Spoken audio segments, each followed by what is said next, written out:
Well, as of recording this video, it's now December, and you know what that means? It means it's time to start drawing snowy stuff because winter! So yeah, let's draw an ice dragon. Hey everybody, my name is Kayz, and welcome back to my YouTube channel. I already said what we're doing today, so let's skip the pleasantries. I know the intro made it sound like I drew this month, but actually I drew this before Halloween. I just haven't made a video for it until now, but I feel like it worked out this way anyway, because, well, as I mentioned, it's December now. The reason why I drew this snowy scene in October before Halloween, other than getting a new story and character idea for the cartoon I want to make, is because I'm one of those people who gets ready for the Christmas season as soon as Halloween is over and November 1st begins. In fact, this year I feel like I was more excited for Christmas than I was for Halloween, and I was in a Christmassy, wintry mood in October. But warm, fuzzy, Christmassy feelings aside, let's just talk about the actual drawing itself. I feel like it would be best to start off by talking about the dragon's design itself, as well. While I was writing this script, I went on a tangent about the idea for the drawing before actually explaining the main aspect of the design here. So, this is an ice dragon that lives in a snowy region. I had the idea for this dragon character with a Christmas carol, or just kind of like old-fashioned vibes, I guess.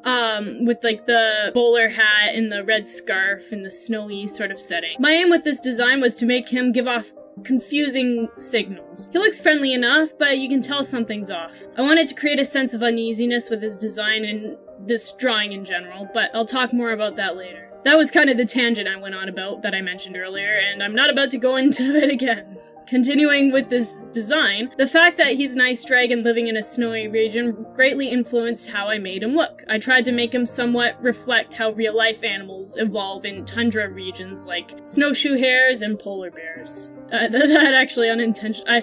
While writing this, I didn't realize that rhymed. That's funny. Yes, hares and polar bears.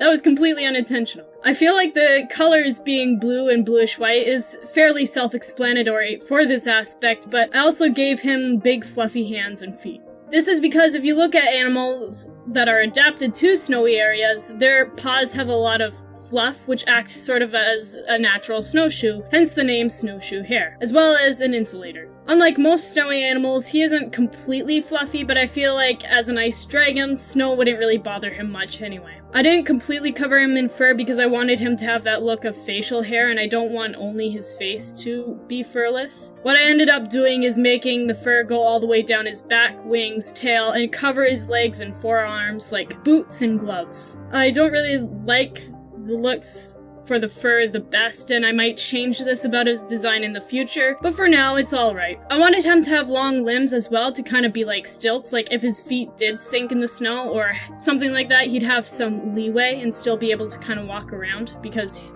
he's really tall with his legs, I guess.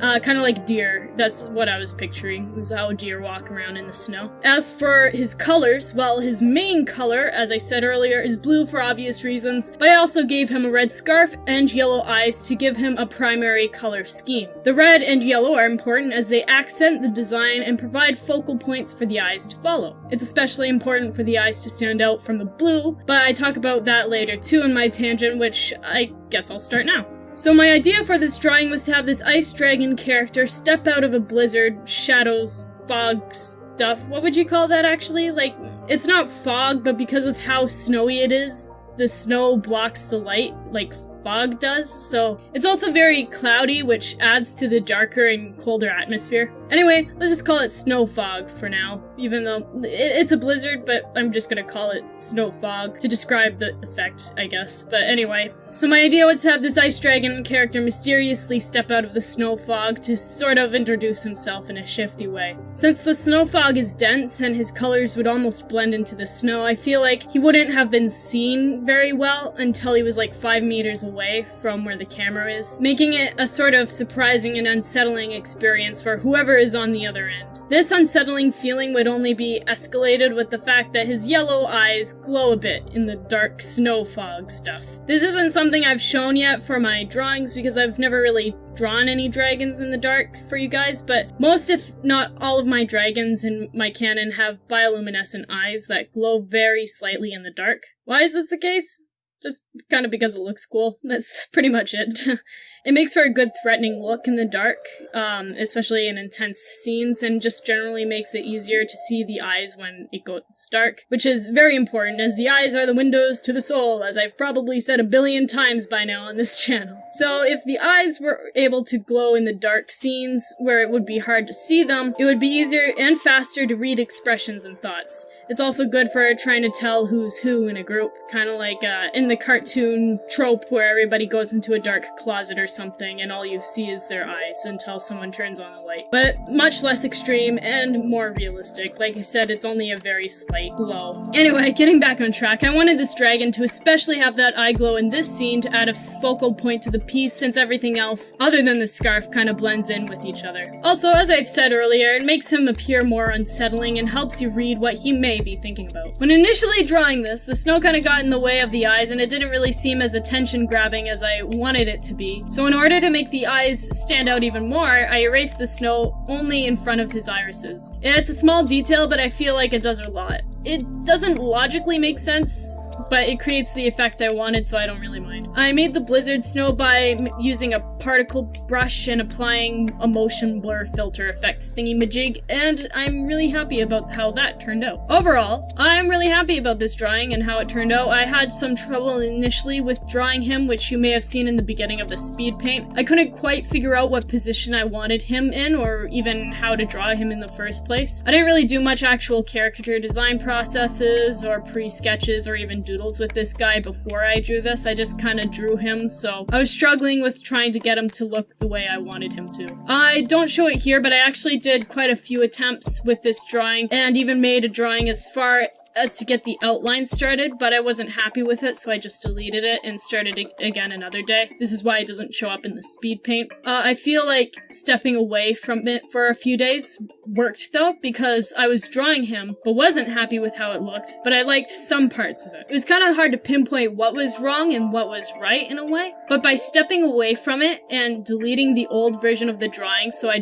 couldn't look at it again, only to return back and start from scratch a few days later, my brain didn't remember every detail of the older drawing, and like I said, I couldn't look at the older drawing, so I knew the smaller details. It didn't remember the smaller aspects of what made that drawing in particular, but what it did remember were the defining features of what made the design that design. It's hard to explain, but what I'm trying to get at here is that if you are ever struggling with a drawing, character design, or even maybe something that's not related to visual arts, like writing, for example, try stepping away from it for a few days and return to it by starting from scratch again without looking at the original. Your brain may simplify the memory for you so you can improve upon the original idea with the abstracted memories of the original. You might just end up pulling the best bits from the original and putting them together to make a better version. But back to the drawing, if I could change anything about this, I would make the fur look like it's flowing in the wind more, because I kind of neglected that. It just kind of looks like it's standing still even though the scarf is blowing in the wind. And I would also improve the shadows a bit because I rushed them at the end. And of course, I would also fix his design until it's just right. As I mentioned earlier, I'm not very happy with how the design looks in total, but like I said, I'm kind of fine with it for now. I will, whenever I draw him again, I'll probably mess around with it more. I'm happy with how his design is from the shoulders up, but I feel like his torso and fur and stuff could be improved. I was thinking about maybe sometime in the future making an animated version of this sort of scene with this character as a practice, but of course that probably wouldn't happen for a long time considering how long it takes to do animations. But if that's something you'd like to see, let me know in the comments below, along with any other critiques, questions, comments, or concerns you may have about this drawing and this video in general. But before we end off, it is now time to switch from ice dragons to fire dragons as we continue our drawing of the week segments. This page's theme is still dragons, and last time I drew probably the worst rendition of my own mascot that I've ever drawn. I made his colors wrong and he's terribly off model, and I'm just overall not used to drawing traditionally with pencil crayons and pens, I guess. I haven't done it in a while, so I need to get some more practice in, but enough about last week. Today, we are drawing Charizard as our second dragon. I chose Charizard because those who know me know that I am a big fan of Pokemon, and Charizard is my favorite Pokemon, who just so happens to also be a dragon. dragon. I also think it's fun to go from cold, wintry ice dragon drawing to hot fire dragon drawing. But yeah, that's gonna be all for this video. If you like what you see, please do feel free to leave a like on the video, and if you are new to my channel, then why not check out some of my other videos. I do speed paints, animations, and more, and of course, I draw lots and lots of dragons. If you really like what you see, then why not subscribe and ring a ding-ding on the notification bell below to receive notifications for when I release new videos on my channel. I hope you all enjoyed this new video and have a great day. God bless, and I will see you all next time. Bye-bye.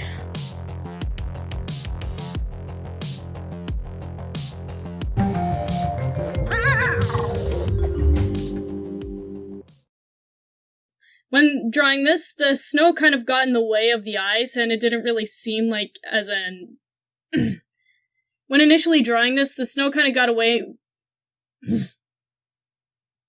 When initially drawing this, the snow kind of got in the way of the eyes, and it didn't really seem as attention-grabbing... Initially...